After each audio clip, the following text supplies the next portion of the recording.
صلی الله چایتو چیزی بیایی سوار چایتو واسی مولانا مقتدانا بقیت الله روحی له الفدا.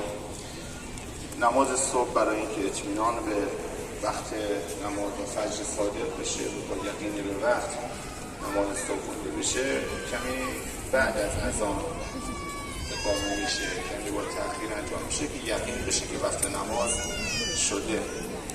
تو این جهت در این فرصتی که هست از کلام اهل بیت علیهم السلام بهره‌مند میشویم.